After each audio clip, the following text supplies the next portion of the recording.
Bonjour à tous, c'est aujourd'hui que nous vous proposons une deuxième édition de Studio Lacan consacrée au péril du second tour de l'élection présidentielle. Nous avons maintenant une série sérieuse, 2002, 2017, 2022 et l'extrême droite frappe aux portes de plus en plus fort et aux portes du pouvoir. C'est ce qui nous a conduit aujourd'hui à vous proposer une discussion avec Elie Barnavi. Elie Barnavi, bonjour, nous avons la chance de vous accueillir dans notre studio à distance. Vous êtes historien, écrivain, diplomate, vous avez été ambassadeur d'Israël en France, vos publications sont nombreuses, que ce soit sur les guerres de religion, sur l'Occident, sur l'Europe, sur le Proche-Orient, et vous venez de publier un dernier ouvrage qui est autobiographique, Les Confessions d'un bon à rien. Aujourd'hui, nous allons explorer avec vous cette question française vue de l'étranger qui est ce contexte si délicat de cette élection présidentielle au sein de laquelle nous avons pour la troisième fois consécutive l'extrême droite qui menace d'arriver au pouvoir. Merci d'être avec nous.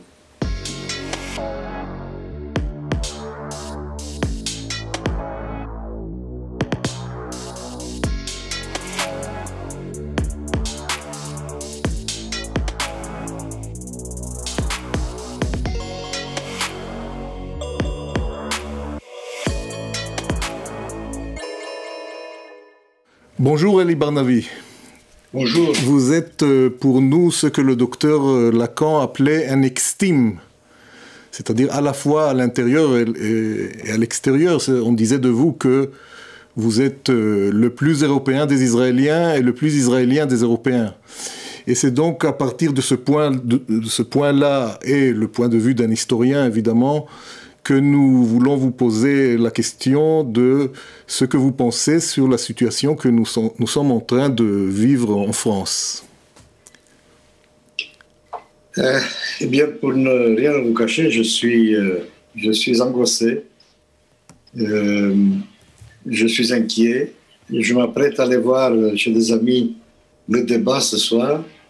Je suivrai avec beaucoup d'attention le vote, évidemment.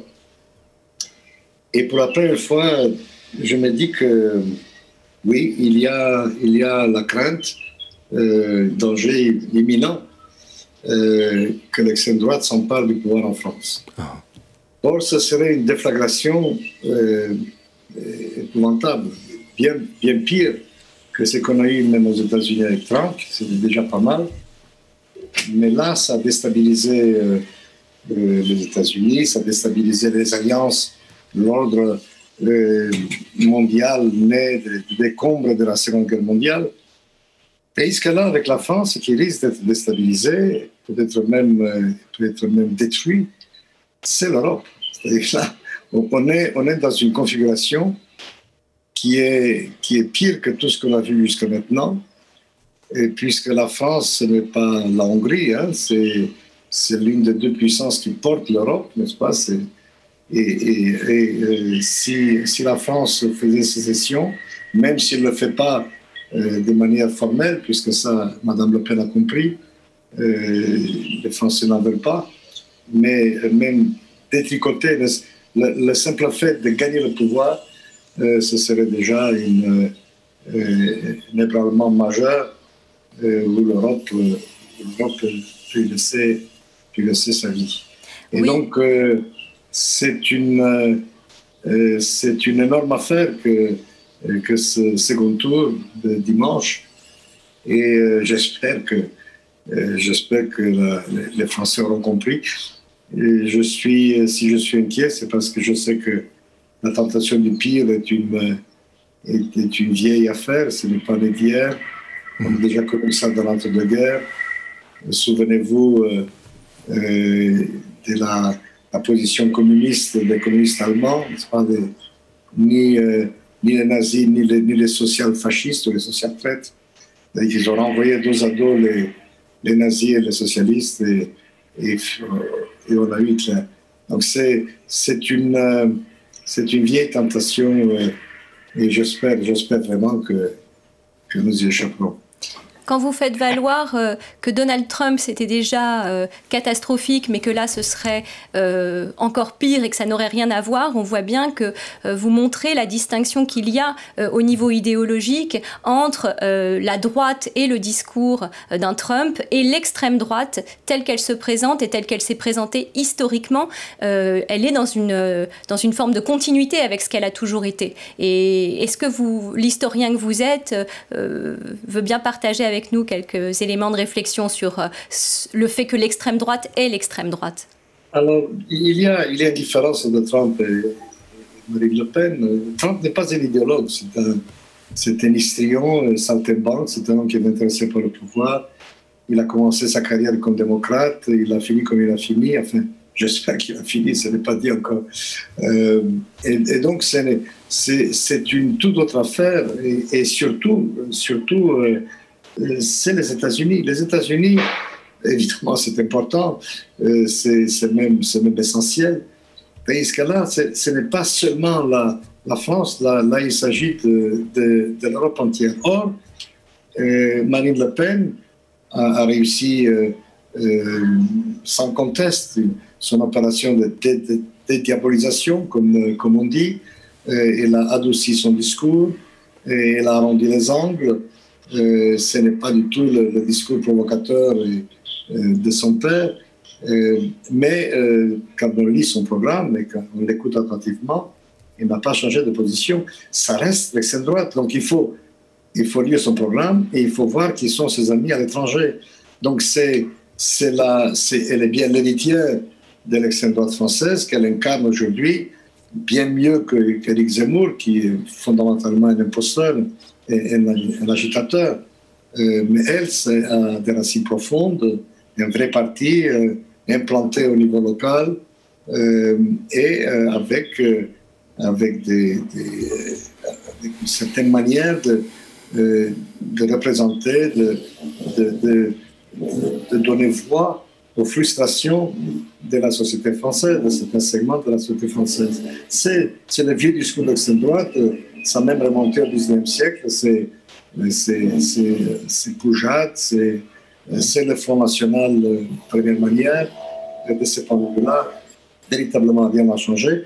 Et les journaux se sont livrés à cet exercice, ils ont analysé son programme et on s'aperçoit qu'effectivement, rien n'a changé sur le fond. Beaucoup a changé sur la forme, mais rien n'a changé sur le fond. Elie Barnavi, vous êtes un homme de gauche, je pense qu'on peut dire ça. Qu'est-ce que vous pensez des fractures qui traversent la gauche française avec ce que Mélenchon a dit après le premier tour, pas une seule voix pour Madame Le Pen, qui est un énoncé pour le moins ambigu, Oui, en fait, pas une voix pour Mme Le Pen, ça ne veut pas dire pour autant qu'il faut voter Macron. Encore une fois, c'est une très vieille tentation de l'extrême droite. Et je rappelais tout à l'heure la position du Parti communiste allemand dans l'entre-deux-guerres. C'était pareil. On retrouve la tentation de renvoyer dos à dos les adversaires d'extrême gauche, de gauche et de droite, et avec les résultats que l'on sait dans l'histoire et que j'espère qu'ils vont pas se renouveler maintenant. Et donc la gauche démocratique n'existe pratiquement plus, elle a été complètement laminée. La droite des gouvernements, la droite civilisée non plus d'ailleurs, on a vu le score qu'a fait Mme Pécresse. Emmanuel Macron a phagocyté tout cela, il a créé une espèce de grand mouvement centriste qui va du centre droit au centre gauche. Et ce faisant, il a aspiré tout ce qui se trouvait à gauche, à droite de l'échiquier politique. Alors, sauf justement l'extrême droite et l'extrême gauche. L'extrême gauche incarnée aujourd'hui par Jean-Luc Mélenchon. Et donc, c'est une anomalie, si vous voulez, parce que ce que l'on a maintenant comme adversaire face à face, on a donc un centriste, démocrate, républicain, et un représentant de l'extrême droite. C'est qu'on n'a plus ce qui a, de tout temps, ce qui a structuré la vie politique de la Ve République. On n'a plus les deux grands partis de gouvernement, qui étaient le parti gaulliste sous ses différentes dénominations, et le Parti socialiste. Tout ça s'est effondré. Alors, pour une part, le sort du Parti socialiste français est un peu celui de beaucoup de partis sociodémocrates à travers le monde, y compris chez nous, en Israël. Mais je constate qu'ailleurs, la social-démocratie relève la tête. C'est le cas en Allemagne, c'est le cas en Scandinavie, eh bien, c'est le cas en Grande-Bretagne.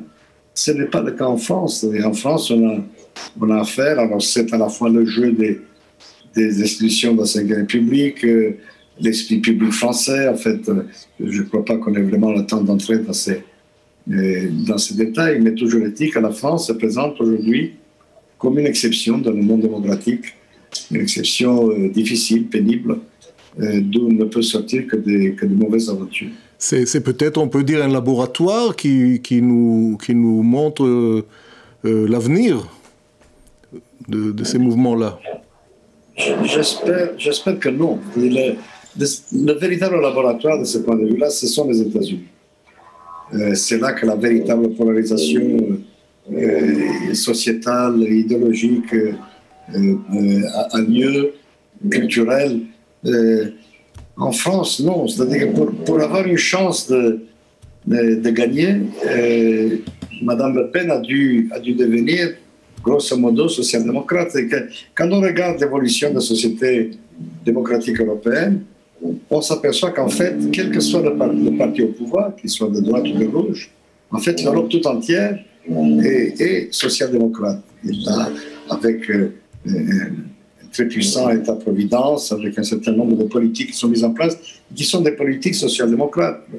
Et donc, pour avoir une chance de gagner, elle a dû faire ça. Elle a dû édulcorer son discours et proclamer des convictions pratiquement social-démocrates. Pour ceux qui ne font pas attention aux détails, si vous voulez, qui ne lisent pas le programme, et combien sommes-nous à lire le programme des candidats politiques, il est évident que il a fallu qu'elle passe par là pour avoir une chance de gagner. C'est pour ça que je ne pense pas que la France soit un laboratoire.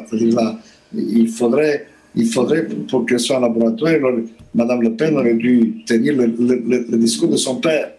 Alors, avec le discours de son père, elle n'avait aucune chance d'arriver au pouvoir. Alors, justement, puisque vous êtes spécialiste des religions par ailleurs, la position de Marine Le Pen à l'égard des religions et l'héritage qu'elle promeut de l'extrême droite interroge. Et vous, comment est-ce que vous interpréteriez la manière dont son discours sur les religions passe aujourd'hui et comment est-ce qu'il séduit aussi? Mais Marine Le Pen n'a pas un véritable discours sur les religions.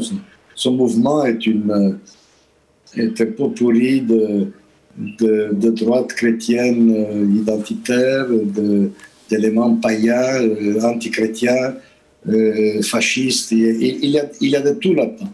Ce n'est pas un parti religieux, ce n'est pas un parti chrétien, si vous voulez. De ce point de vue-là, elle est l'héritière. Elle se revendique de la laïcité, justement. Et c'est pourtant... Et pourtant, elle a des discours très discriminants et où, pour le moins, le racisme apparaît dans sa manière, justement, d'évoquer les religions autres, par exemple, que les religions chrétiennes. Elle se revendique de la laïcité pour la bonne raison que la gauche démocrate et la droite du gouvernement ont abandonné la laïcité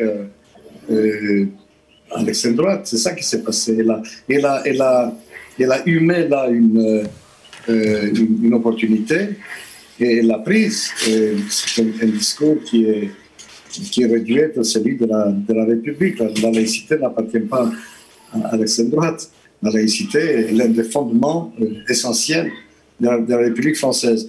Comme la gauche est largement devenue identitaire et elle s'est fragmentée, elle s'est mise au service de groupuscules identitaires, la défense des droits de plus en plus sectionnée, de plus en plus fragmentée, en oubliant les travailleurs, en oubliant la laïcité, en oubliant l'école, en oubliant un certain nombre de marqueurs essentiels de ce qu'était la gauche républicaine.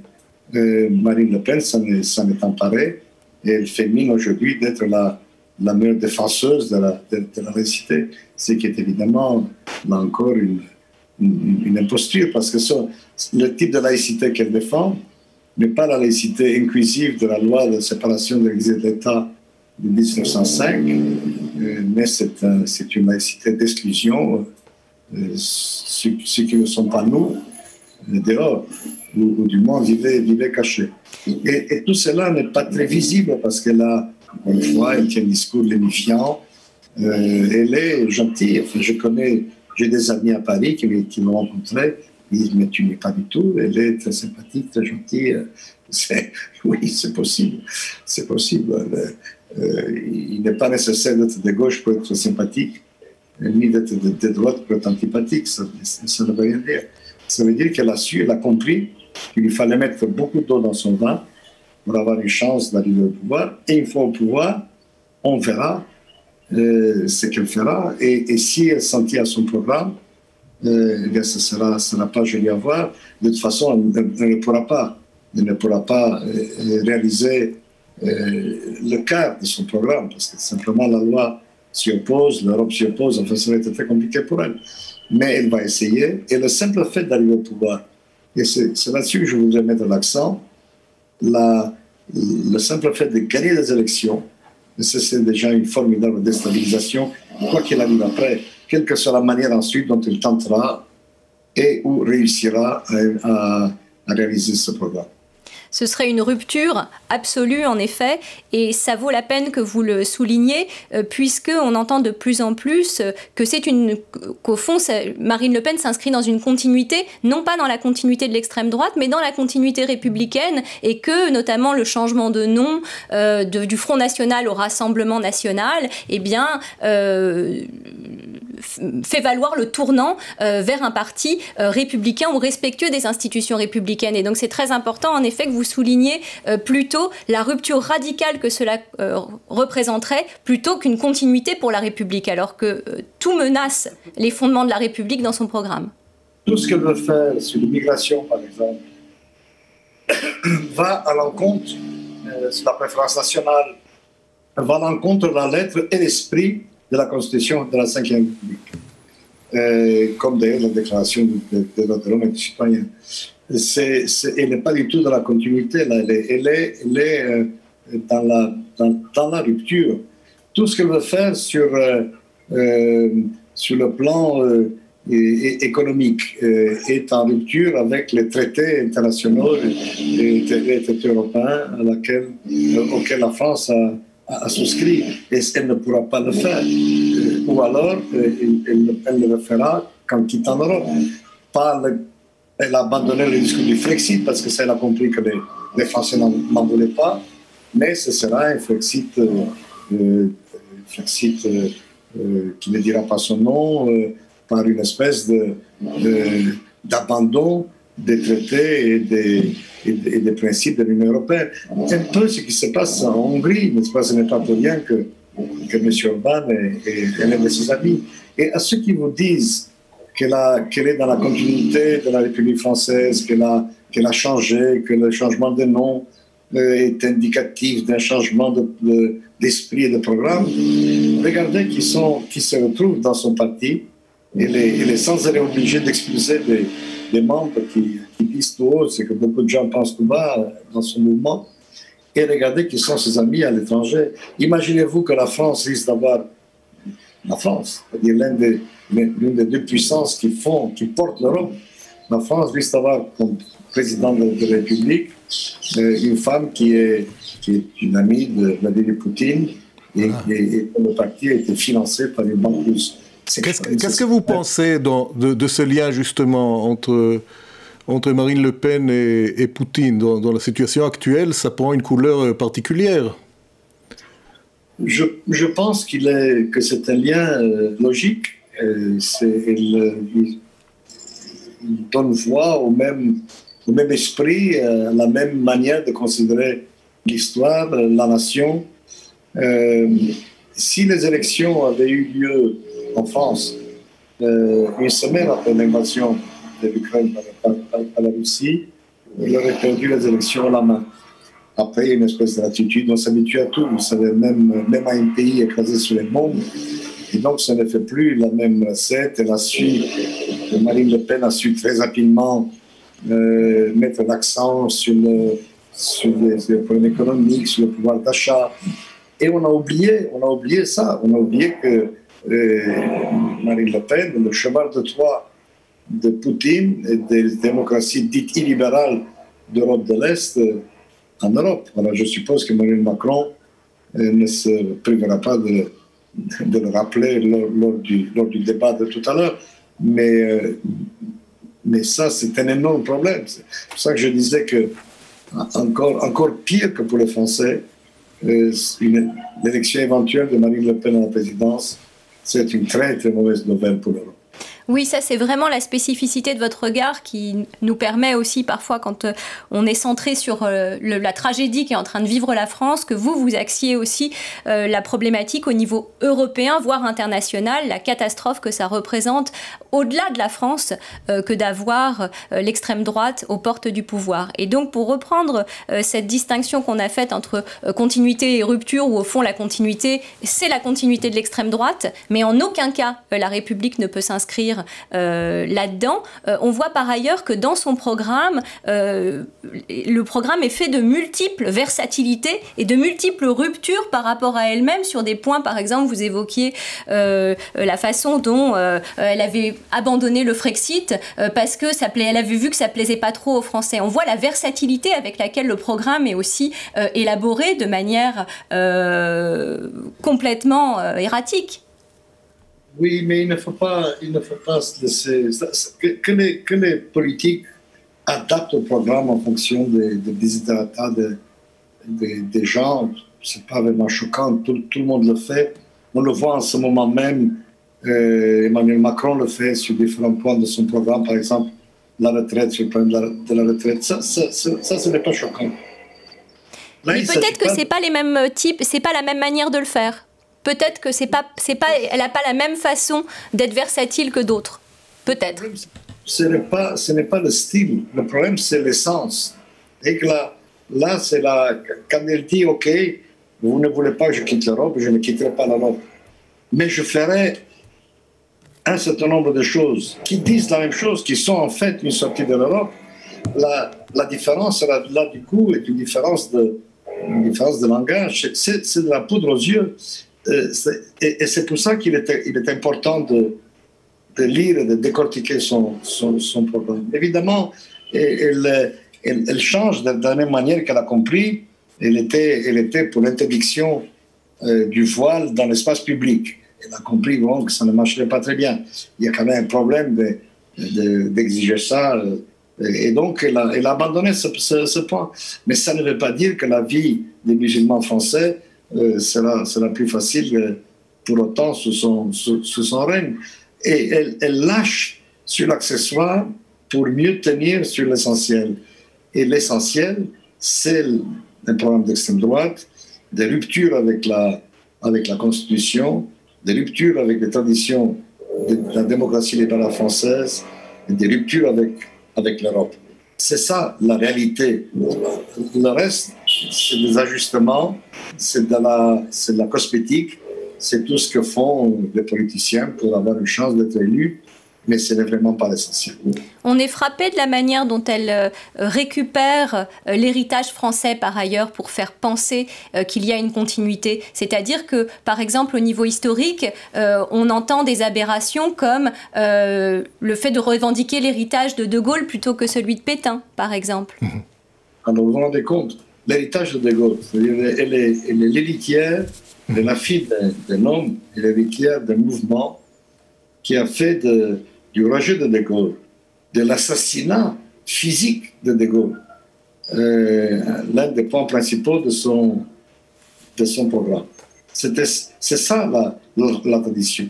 Oser maintenant se revendiquer de Gaulle est une vraie imposture. Enfin, de toutes les impostures, celle-là est peut-être la plus laide, si vous voulez. On a eu la même chose chez Éric Zemmour. Éric Zemmour qui se réclame de Gaulle tout en expliquant aux Français que Pétain était le bouclier des Juifs de France sous l'occupation nazie. Là, il faut bien comprendre que pour ces gens-là, ils n'en sont pas une contradiction près. Le problème n'est pas de trouver la cohérence dans ce qu'ils disent. La vraie cohérence se trouve dans leur programme, dans ce qu'ils croient véritablement.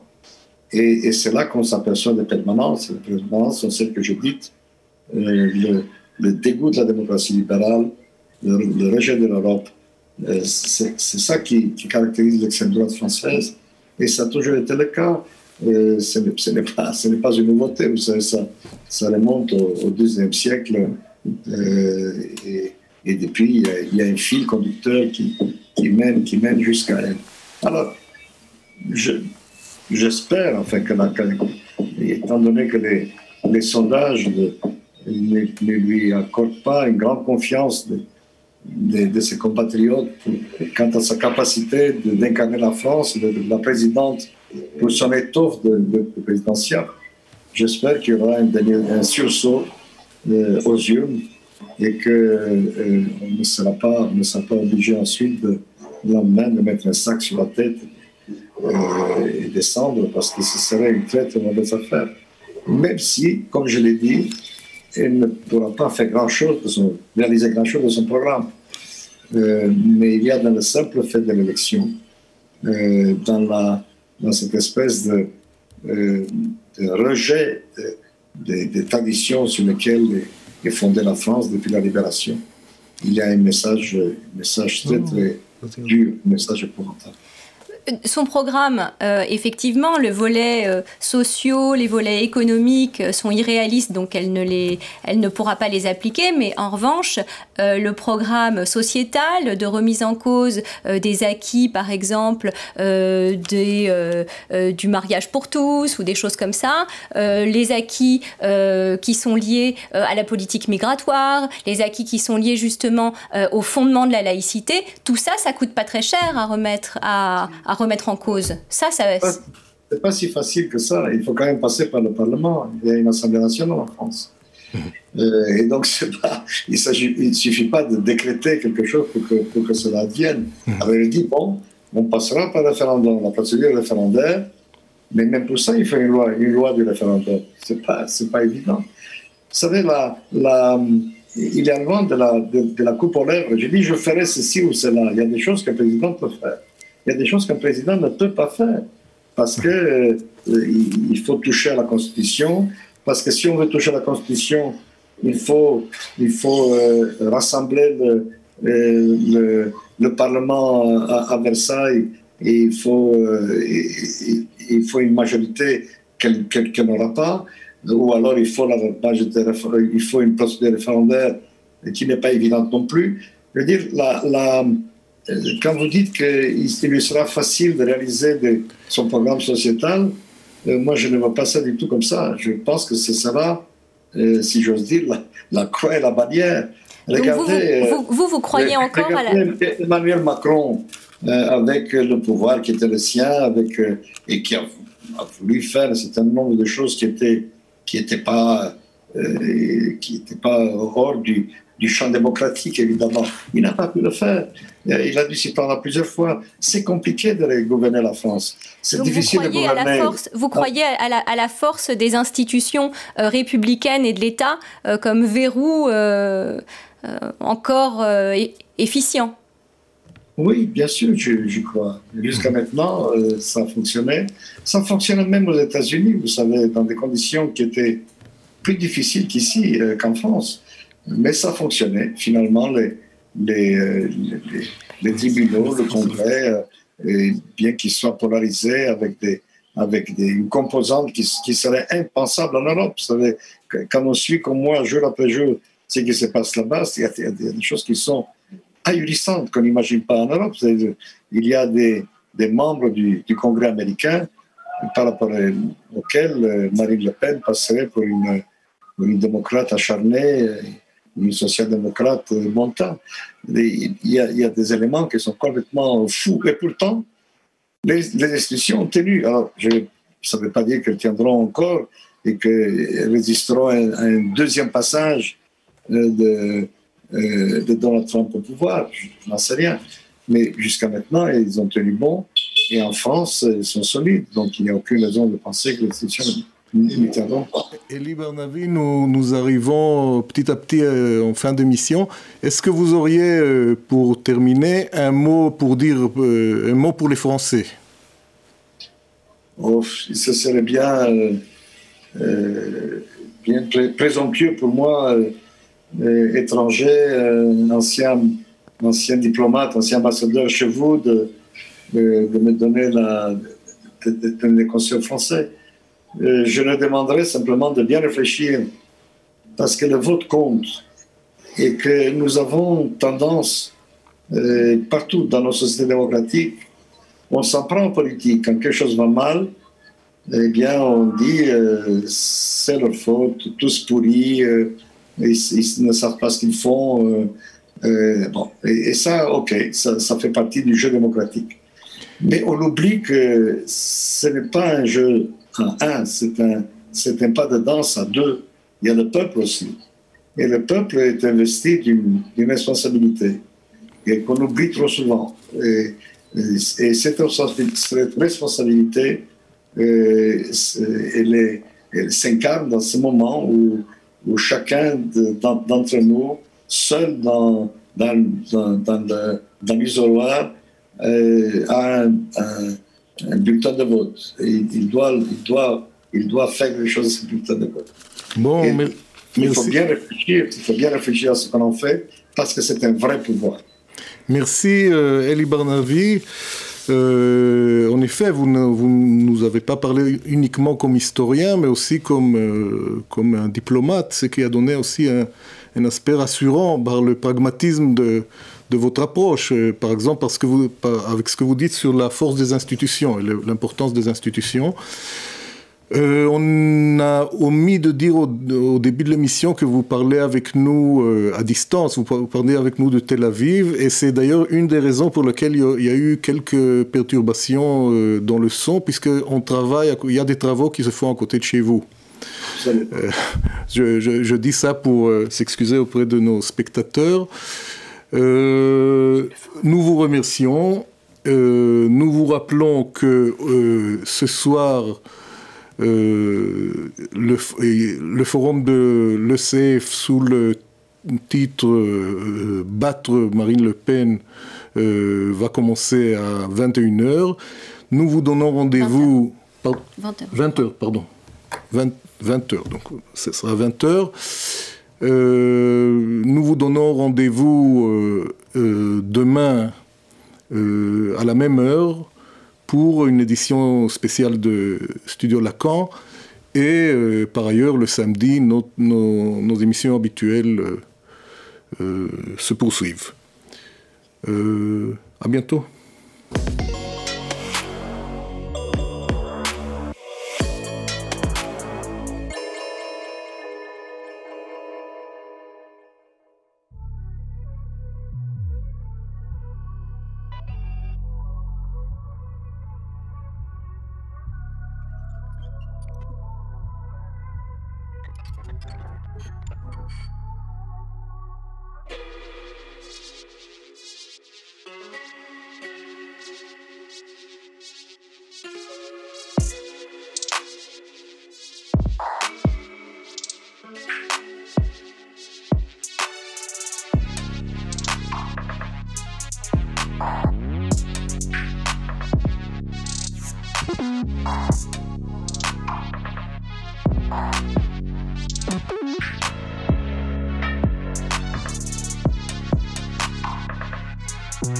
Mm.